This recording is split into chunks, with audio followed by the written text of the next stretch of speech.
একটি ছোট্ট গ্রামের এক কোণে ছিল একটি সুন্দর ঘোড়া, যার নাম ছিল রূপালী।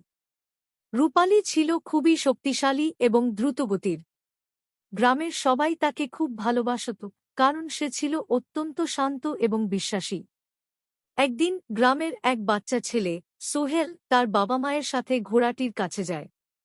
সোহেল ছিল খুবই ভয় পেত ঘোড়াদের থেকে, কারণ তার আগে কখনো কোনো ঘোড়ার সাথে সঠিকভাবে দেখা হয়নি।